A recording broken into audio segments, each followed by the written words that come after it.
Let's take just a little pause and talk about something that's really exciting.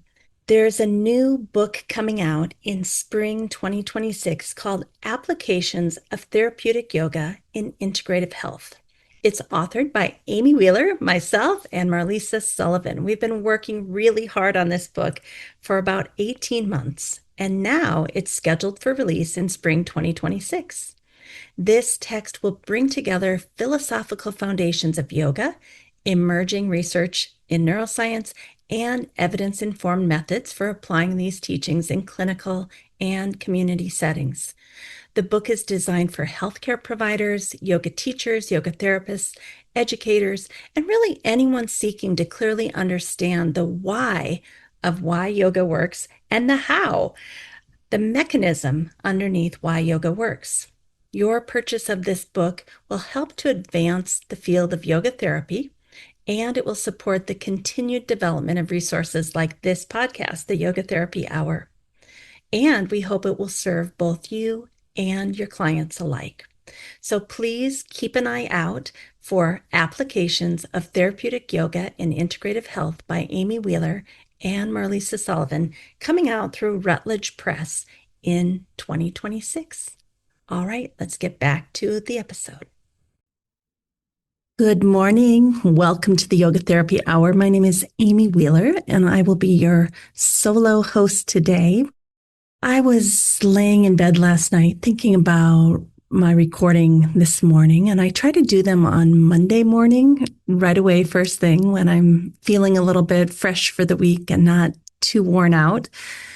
And then if I think about things before I go to bed at night, usually I kind of digest and process them throughout the night. I wake up a few times and have realizations. And then oftentimes if I do some meditation first thing in the morning, it all kind of comes together. Whatever it is that I've been chewing on comes together, and I can have a more cohesive, organized way to express whatever has been inside of me. So that's kind of my process, especially when it comes to creative endeavors like writing or this podcast, I consider a creative endeavor. So the problem that I was chewing on, it's not really a problem, but the thing that I was chewing on last night is, what can I say this morning about the yamas and the niyamas, the ethics of yoga that hasn't been expressed before, that is kind of a new take. Everybody's learned them in the book. They've, gone through them one by one. We all think we know them. And it's really interesting because I woke up this morning and the first thing I saw on LinkedIn was a post from Dr. Ananda Bali Yogi. So I'm going to start with that because I thought that was really serendipitous that we got to see what he was saying about the yamas and niyamas. Welcome to the Yoga Therapy Hour. My name is Amy Wheeler and I am your host. Today we're going to do a solo episode with me, and we're still going deeply into the 8 limbs of yoga this year. So let's go ahead and get started.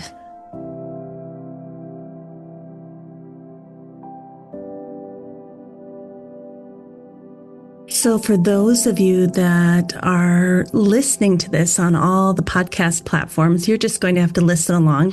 You can kind of see my screen. It's on LinkedIn. The LinkedIn profile is Yogacharya A.B. Bhavanani, Bhavanani. So he wrote something really beautiful.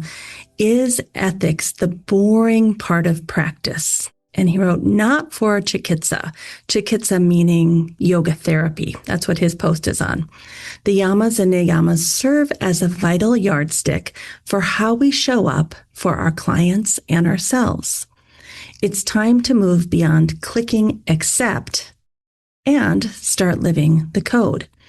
And he has a full article here on his Medium. It's kind of like a Substack, but it's called Medium. And it's called The Sacred Dharma of Yoga Therapy. And he goes over the codes of conducts, power and responsibility in the yoga therapy relationship, key takeaways, such as we have to build trust and it's a sacred space. Therefore, we have to have integrity. We have to guide people. We're not their guru. We're guiding them. And we're pointing them back to self and self-empowering the client. And then we ourselves have to have personal integrity.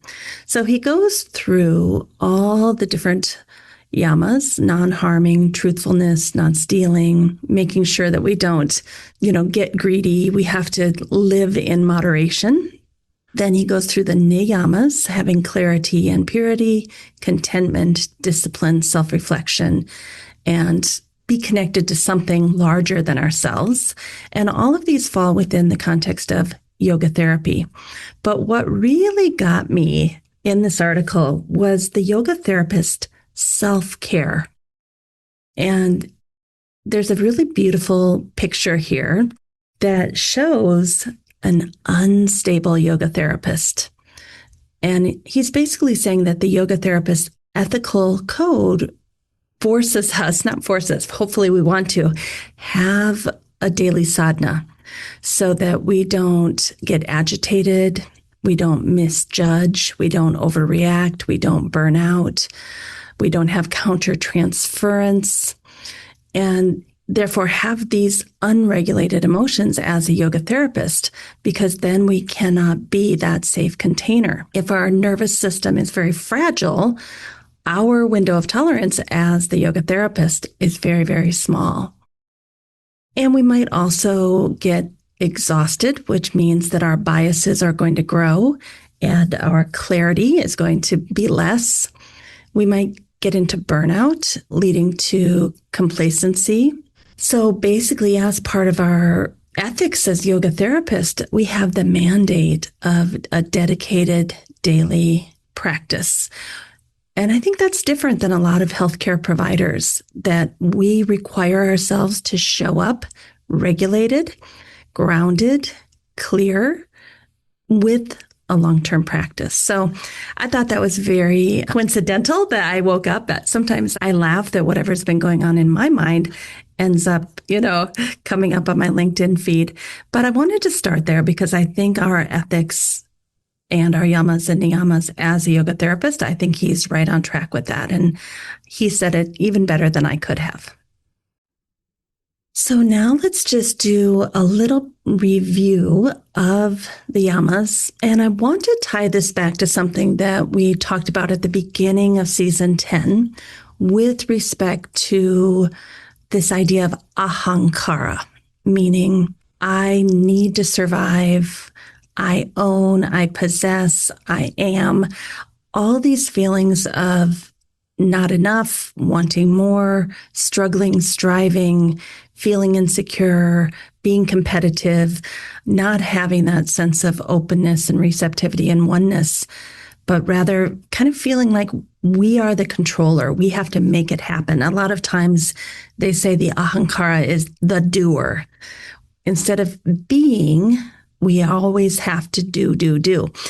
And I think, my experience with myself and my students and our clients is that a lot of the yamas and niyamas are very, very tied to ahankara, that it's very hard to practice your yamas and your niyamas when you're feeling really insecure and in survival mode. And I know a lot of you can relate to that because we as yoga teachers and yoga therapists, a lot of times we're not making a lot of money. Even the top level people, I hear people saying, oh, the people at the top make a lot of money. No, they don't. I know many, many of them, and they end up needing to spend as much money as they're making to keep this wheel going. So I don't see anybody that's making really great living, except maybe for Lululemon or someone selling yoga pants.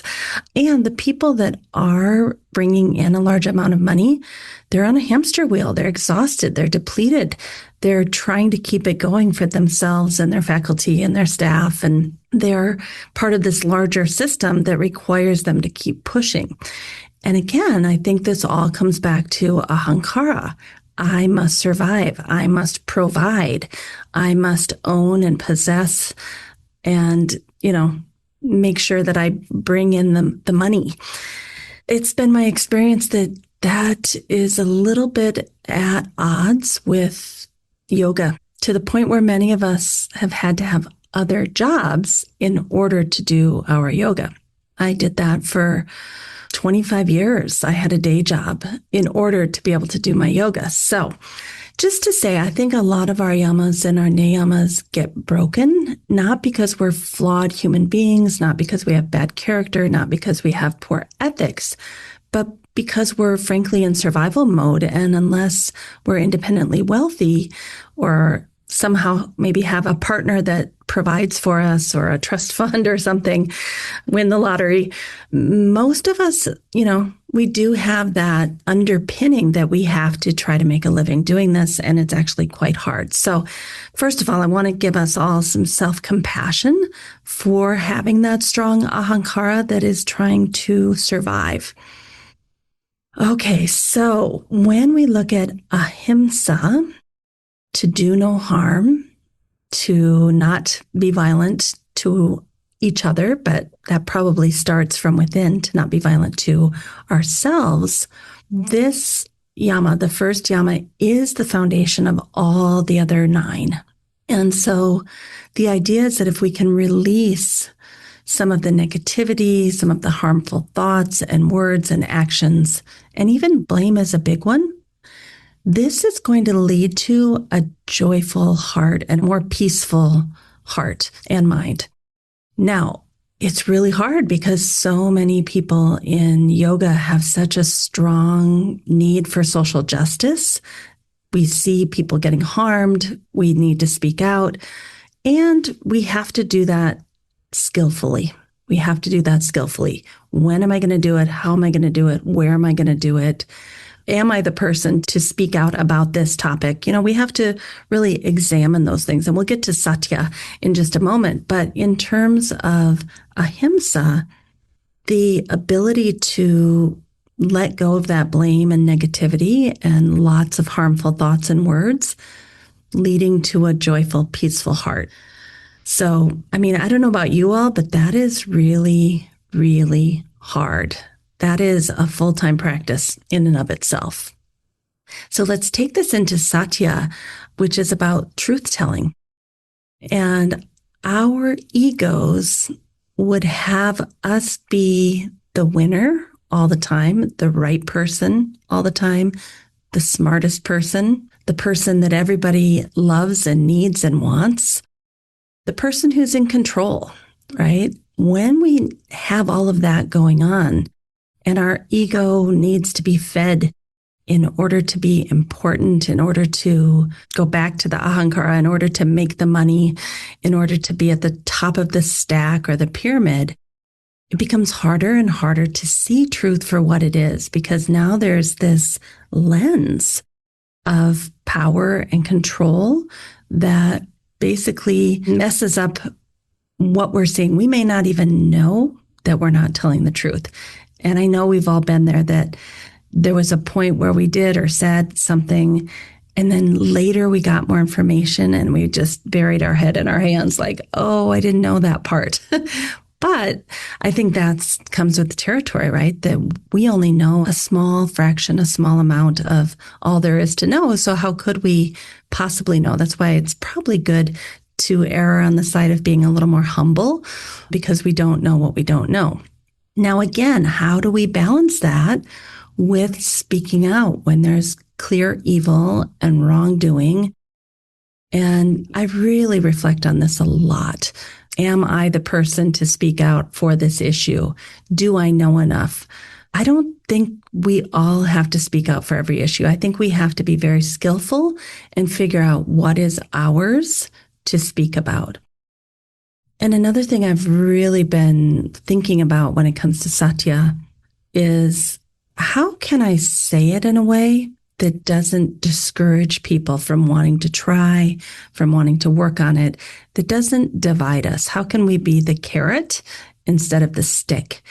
Not to spiritually bypass, but just to bring more people into the conversation and not automatically push them out before the conversation or the work can even get started. So I've been thinking about that a lot and really looking at the people in our community that have the ability to bring us together in conversation instead of starting off with all the really hard, horrible things that just make people feel like giving up before they can even contribute.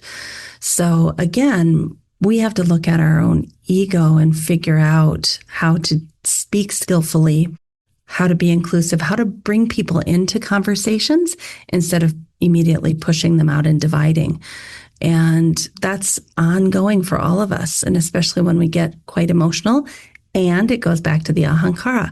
When we're feeling insecure, when we're feeling like we don't have enough, the chances of us not following our own desire to be inclusive and to bring people together and to inspire people, it goes down considerably. We've all had experiences with that. So the thing about satya, or truth telling, is that we are in alignment with a higher will, something bigger than ourselves. You could say supreme contentment or willingness to be a vessel for something larger than yourself and not make it so much about I, me, mine and possessiveness and security and safety and stability, because we all have that. We all need that. But can we also align ourselves with something greater and say, work through me, supreme universe or God or Lord or whatever you want to call it? Can I be a vessel to help move humanity forward and to speak truth with kindness, with generosity, with inclusion? The next yama, asteya, is all about non-stealing. And I think we can all understand how this one, asteya, is very, very connected to ahankara again, that we take someone's ideas and don't give them credit, or we take an entire training manual and put it into AI, and someone's lifelong work now is in AI GPT chat. There's so many ways we steal from each other. But I think one of the big ones for me is giving our teachers credit, telling people where we learned what we learned, where they could go to learn that. I just noticed that the new president of IAYT, Janet Caldwell, in her first paragraph of accepting being president, she thanked her teachers and listed them. And that's the kind of generosity of spirit and non-stealing. It's the opposite of grasping. It's the opposite of kind of tightening and not wanting anyone to know where you got what you got. It's saying, we're all in this together, and I honor these people, and I'm going to be the teacher of the ones coming after me. And obviously the chain continues. We're just one little link in the chain. So that idea of asteya, to kind of release the desire to take from others, to make things yours, to possess their words or their ideas. And what they say about asteya is that when you master it, your path unfolds. You are sustained. People come out of the woodwork to help you do what you need to be doing. Why? Because they trust you. They see that you're doing good work. They want to be supportive of that good work. And I've thought about that for years. I remember, back in early 2000s when I was in India studying, and someone had said, oh, that's Desikachar's wife, Menaka. Everything she does, everything she chooses to do just unfolds beautifully for her. And I said, wow, how come? How does someone get like that everyone wants to jump in and help? And when you put your mind to something, it just works out. And they said, oh, the yama of asteya, that she has such good relations and such authenticity. And she's practicing her non-harming. She's practicing her speaking her truth with kindness. She doesn't have that feeling of, I have to possess this, I need this, I want this. And therefore, people feel quite comfortable helping her out. And when she says something, it usually happens, and everyone wants to be part of that success.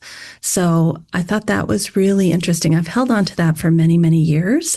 I think it's super interesting to look at the places in our lives where things do unfold with ease and we do get that support and nourishment and help, and places where it's just completely blocked and it's not happening for us. So let's move on to brahmacharya, which many of you know could mean to conserve your sexual energy or right action with your sexuality. But Desikachar always taught it as living in moderation without excess, that we are being an acharya that is in service of brahmacharya. So the idea of releasing obsessive thoughts, words and actions, and excessiveness in what we eat, what we drink, our activities, our cell phone use, our social media activity, even the things we think about, keeping those in moderation, not becoming a workaholic and ignoring our family, and basically knowing that a life of moderation is more likely to keep us regulated. A life of moderation is more likely to keep us regulated, and then we're less likely to steal, to speak untruths, and to be harmful to each other. I have found that to be so true, that when I'm not living a life of moderation and when I'm dysregulated, all the other yamas seem to fall apart. So the thing that tends to happen when we've started to master brahmacharya is that we have a one-pointed focus. We know who we are, what our gifts are, why we're here, how we can be of service to people. And we stay on that path. It's like a balance beam. You don't run around chasing everything to try to be all things to all people. You know who you are. You've figured out why you're here. And you have that focus as well as strength and vitality to support you in that focus. And that goes back to the eating and the drinking and the sleeping and all those regulatory activities. I went to bed at 8:30 last night because I had a big day today and I want to be regulated and be my best. So that gives me strength and vitality. So yeah, that's a kind of an interesting one, a self-study all by itself. And then let's go to aparigraha, which is non-grasping or non-possessiveness.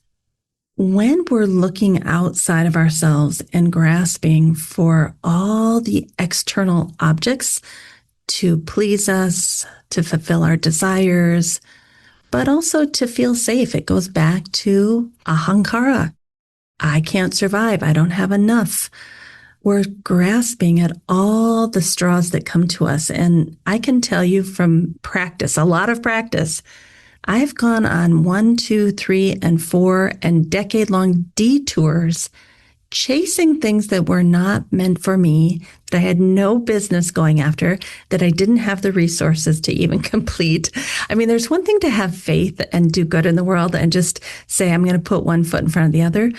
But there's another thing to be grasping at all the straws and just looking constantly for how can I get what I need. So coming back to brahmacharya, how can we stay regulated, one-pointed focus, have strength and vitality so that we're not grasping all over the place? And then along with this in aparigraha is releasing our envy.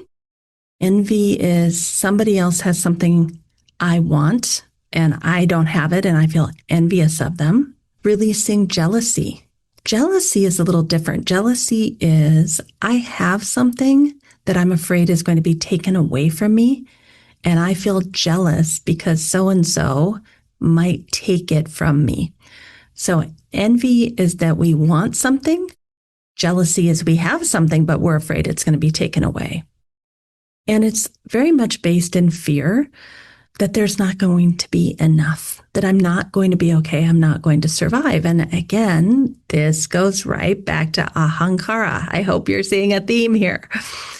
That a big part of what we're doing with our yoga ethics is working through those fears of I'm not enough, it's not going to be okay, and I may not survive. On a very, very deep level, we may not even be conscious of that. So when we have mastered aparigraha, we have a freedom, an internal sovereignty, And we have a lot more discernment about what is for us and what is not for us. I have a friend that she is very discerning. Opportunities come her way, and she really looks closely at her lifestyle, her energy, her ways that she feels passionate in the world. And she will say no if it doesn't all line up. The finances, she's looking at it from all angles.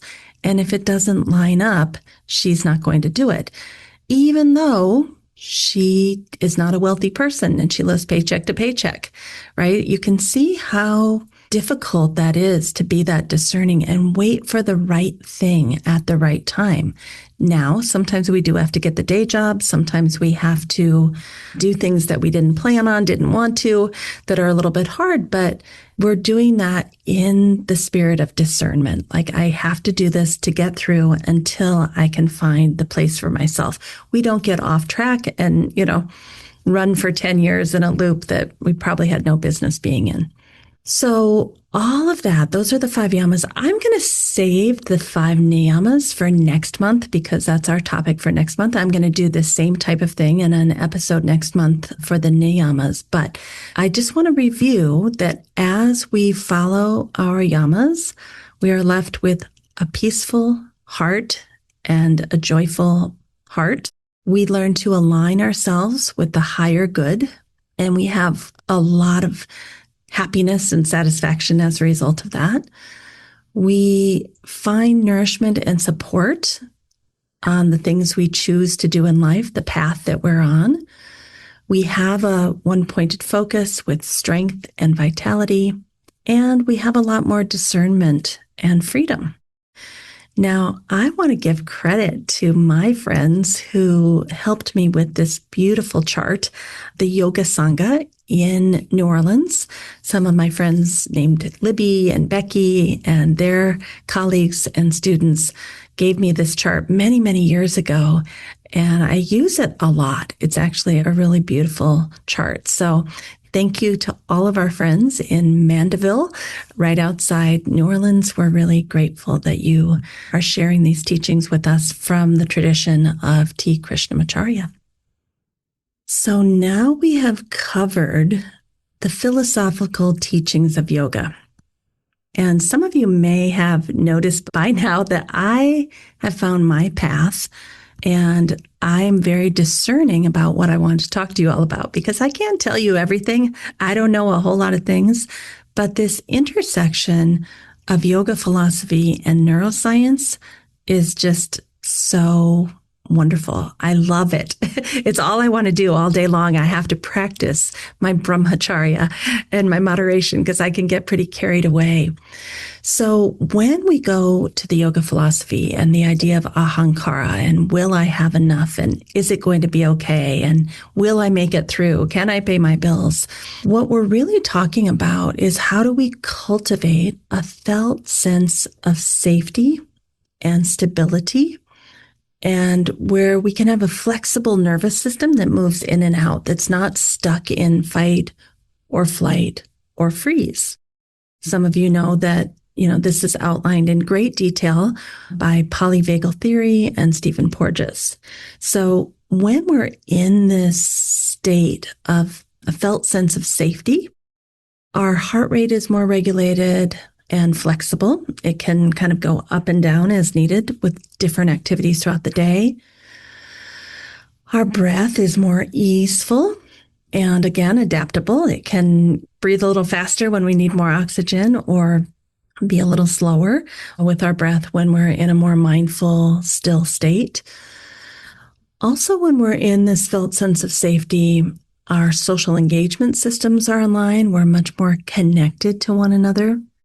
And we can really see each other's faces and eyes and get those signals of safety from one another, which is going to make us more likely to co-regulate. And when there's ambiguity, meaning we're really not sure that person's intentions or what they just said, we attribute that is a positive thing. We give unconditional positive regard rather than assuming the worst and feeling that it's threatening. And, we go through the world all day long with these ambiguous signals from other people, and we have a choice on how to interpret them.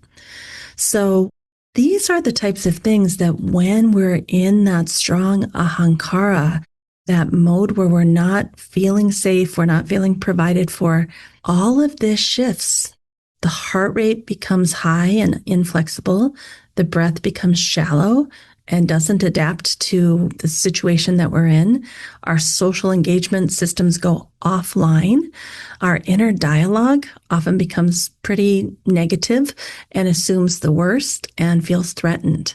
So you can see the yoga philosophy and ahankara is directly related to this felt sense of safety that we're trying to cultivate in yoga. I think it's just so ironic to think about how many yoga teachers came to yoga because they finally found safety within themselves, within their bodies, within their relationships. And it was such an amazing discovery, only to come and be in it as a worker, someone who's trying to teach that, and then get back into that fight, flight, and freeze because needs are not always provided for. Just, interesting ironies to reflect on. And that's why I always say, hey, let's not quit our day job if we don't have to. There are times we can. I'm in a situation right now where my day job is yoga therapy, but this is the first time in my entire life, and I'm 55 years old with a PhD, and I've never had this before where my day job is the love of my life, yoga. It's always been kind of separate. So that's just how it is with our field at this moment. All right, let's talk a little more neuroscience, that your brain is a prediction machine. It's called predictive processing.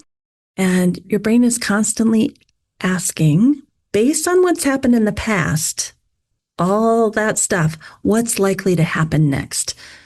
So if someone has repeated experiences of resolution and coming together after a fight or a difficulty, if they know how to repair a relationship, they've done that a lot in the past, they're more likely to be able to assume that's going to happen for future difficulties. If people have had support from others in the past, their predictive machine, aka brain, will assume that they're going to get support from others in the future. If someone's had the internal resources or even external resources and capacity to cope with challenges, their brain will predict that that will happen in the future. I'll have the inner and external resources to cope. So the brain begins to generate predictions like, I think this will work out. We'll find a way through. It's going to be okay. I'm safe. You can see how helpful that would be. And this is why the family that we were born into, the socioeconomic status that we were born into, the safety emotionally of the people that surrounded us in the past, probably as a child, it really kind of sets your brain up for that predictive processing. So what happens if you were born into a family that wasn't mentally, emotionally, and spiritually sound, that had addiction, that had lack of trust, that didn't nourish and care and support, that maybe didn't have the finances to give you what you needed? Well, your predictive processing is going to be more in line with the ahankara. Something might go wrong. I always need a backup. What's the worst case scenario? I think I'll prepare for that. I laugh because there was once a book in a store that said the guide for the worst case scenario, and I bought it. And now I look back, I'm like, oh my gosh, my poor little ahankara. She was really not having what she needed. So I guess I'm living proof that you can start to restructure that. It's taken many, many decades of work, but you can start to find your way through something you might call trust, the neuroscience of trust. And it's not naive. It's literally patterned learning over time, telling yourself things could go well. Things could go better than I expected. I am open to my little brain shutting down and something out there doing something wonderful. I am open to receiving. I am open to support. I don't want to steal. I do want to live in moderation. I want to be regulated. I am regulated. Like all the things we just talked about with the Yamas are part of this new patterned learning over time where your brain becomes a predictive processor for goodness and success and stability. And this isn't spiritual bypassing. It is, I might call it brainwashing, but it's super hard work. I think spiritual bypassing is bypassing all of the work and being like, oh, everything's fine. No, this reprogramming the way you think, feel, behave, speak, and interact to move away from the ahankara and towards feeling that you can trust yourself, the universe, and the people around you. That's not a spiritual bypass. That's actually really hard work. All right, let's talk a little more neuroscience, the role of the prefrontal cortex. So when we are regulated, our prefrontal cortex is online. It's able to analyze, make decisions, have discernment. It's kind of in charge. And that's what, differentiates us from animals is we have a much bigger prefrontal cortex, whereas they're working more with the midbrain and the hindbrain. So as humans, we have this beautiful gift of the thinking brain, for better or for worse, and we can start to figure out when is my emotional brain taking over, my amygdala, when is my hindbrain taking over, my survival brain, which, by the way, we need both of those. They're both really great things, but are we living our life from the amygdala, from the fear? Are we living our life from the hindbrain that is just wanting to survive and create homeostasis? So we can learn to see ourselves going to those places where we're getting a little bit about excessive and in responses from the amygdala, from the hindbrain. And instead we can step back and say, this is difficult and it's not permanent. I can do this. Or I have handled really hard things before and I feel certain that I can again. Or one of my favorites, there's so many options that I can't yet see. There's so many things unfolding with goodness to help me and support me that I don't yet see. And so with this kind of work, instead of the brain narrowing down to worst case scenario and worry and control, it kind of opens things up. Some people might even call it prayer, using your prefrontal cortex in a way to say, I'm open to being helped and supported. A lot of the work that I did around this came from daily meditation practices and chanting around the goddess Lakshmi, who, obviously has a lot to do with what we're talking about today. So in case you were wondering, that's how I worked through a lot of this. So let's just talk a little bit longer about the amygdala and that it's wanting to protect us, just like the ahankara is wanting to protect us. It's not a bad thing. It's just that sometimes it gets overreactive. And that's when we get kind of unregulated. So we start to interpret neutral situations as threatening, and we imagine these worst case scenarios, and our whole system organizes around survival instead of what's possible. And in this state, our body's, it's asking, will this work out for me? And the answer that when we're in that fear response is no, it will not work out for you. And so we're trying to move away from that and move into better case scenarios, openness, receptivity, knowing that there's many possibilities in the universe that you have never thought of and that there may be something better than you could ever imagine. That's what Lakshmi is all about. When you look at Lakshmi sitting there, she's on a lotus flower, which the lotus flower is taking the mud and the muck and turning it into this beautiful, nourishing flower that she's sitting on. And her hands are open. She has receptivity. She's not closed down. She's not thinking worst case scenario. She's saying, universe, I am open. So those are just a few ways that we can see the neuroscience of trust of openness, of receptivity. And in that, we're actually helping shrink the actions of the ahankara. Our yamas and our niyamas are more likely to blossom. So that's really what I wanted to tell you today. It's kind of a unique and interesting take on the yamas and tying it to the amygdala and the neuroscience of trust. But I think it's something that so many of us as yoga teachers and yoga therapists have gone through throughout our whole career and maybe even now. And it's something to reflect on. I know I've been reflecting on it for almost 30 years. Oh my gosh, it's a lot.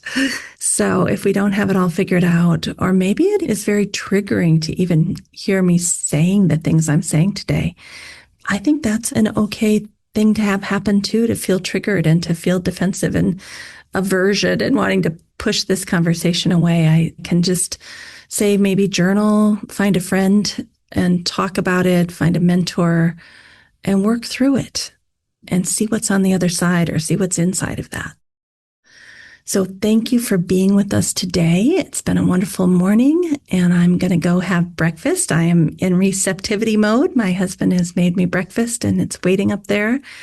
And then I'm going to have a great day at work because I am feeling regulated, happy, dharmic, and ready to go live my life purpose today. Thanks everybody for listening. We'll talk soon. Thank you for being a listener of the Yoga Therapy Hour podcast. We have done over 200 episodes and we have had over 200,000 downloads. And we hope that in some small way we have supported you mentally, emotionally, and spiritually. If you'd like to support the Yoga Therapy Hour podcast in 2026, there's several meaningful ways you can do so. First, you can become a member of our Patreon community and donate as little as $5 a month to keep the podcast going. Your contribution helps us to sustain the depth and quality of conversations on the podcast. A second option is that you become an Optimal State mobile app member for both Android and iPhone. Again, this is about $5 a month, and we're going to start providing a lot of amazing content on our mobile app in 2026. We definitely want you to be part of that community. We also have a book coming out called Applications of Therapeutic Yoga in Integrative Health. This book will be published by Routledge Publisher in spring 2026. It's written by Amy Wheeler and Marlisa Sullivan. We hope you'll consider purchasing this book when it comes out in the spring of 2026. Again, the name is Applications of Therapeutic Yoga in Integrative Health by Wheeler and Sullivan. For those of you who are seeking advanced training in therapeutic yoga or in yoga therapy, please consider checking out the programs at Notre Dame of Maryland School of Integrative Health. We have a MS in yoga therapy, and we also have a postmaster's degree therapeutic yoga for licensed healthcare providers that's starting in the fall of 2026. In addition, we have a comprehensive Ayurveda certificate program also geared towards licensed healthcare providers.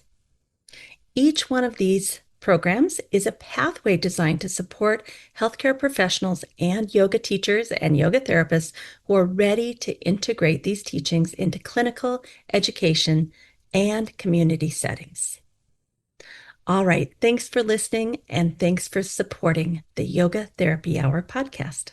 We wish you a wonderful week. We hope that somehow, in a small way, we've contributed to your well-being so that you can go out and share that well-being with others. That's what life is all about, bringing in the goodness through you and then shining it out to the world. We need you more than ever. So let's all get out there, do good, be good, and have a great week.